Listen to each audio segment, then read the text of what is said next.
കഴിഞ്ഞ കൊറോണ കാലത്ത് കേരളത്തിൽ നിരവധി പേരാണ് യൂട്യൂബ് ചാനലുമായി രംഗത്തെത്തിയത്. ഇതിൽ ചിലരൊക്കെ വലിയ രീതിയിൽ ശ്രദ്ധ നേടുകയും ചെയ്തു.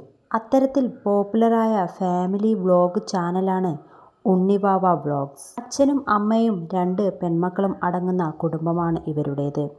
ഇവരുടെ നിത്യജീവിതത്തിൽ സംഭവിക്കുന്ന കാര്യങ്ങളൊക്കെ വീഡിയോ ആക്കി ആരാധകർക്ക് മുമ്പിൽ എത്താറുണ്ട്.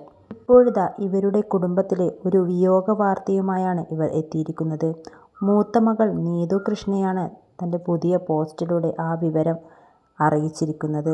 തങ്ങളുടെ അച്ഛൻ ഈ മാസം 15-ാം തീയതി മരണപ്പെട്ടുവെന്ന വാർത്തയാണ് നീതു തൻ്റെ ഇൻസ്റ്റഗ്രാം പോസ്റ്റിലൂടെ പങ്കുവച്ചത്. അച്ഛനൊപ്പമുള്ള ഒരുപിടി ചിത്രങ്ങളും പങ്കുവച്ചുകൊണ്ടായിരുന്നു നീതുവിൻ്റെ ഈയൊരു പോസ്റ്റ്. മരണകാരണം എന്താണെന്ന് തൻ്റെ പോസ്റ്റിൽ പറയുന്നില്ലെങ്കിലും ആത്മഹത്യയാണ് എന്നാണ് സൂചന. വിദേശത്തായിരുന്നു അദ്ദേഹത്തിന് ജോലി. അദ്ദേഹം നാട്ടിൽ വരുന്ന സമയത്തൊക്കെ ഇവരുടെ വീഡിയോസിലൊക്കെ ഉൾപ്പെടുത്താറുണ്ടായിരുന്നു. ഇദ്ദേഹത്തിൻ്റെ അപ്രതീക്ഷിത മരണത്തിൽ ഞെട്ടലോടെയാണ് ഇവരെ സ്നേഹിക്കുന്ന ഇവരുടെ ആരാധകർ.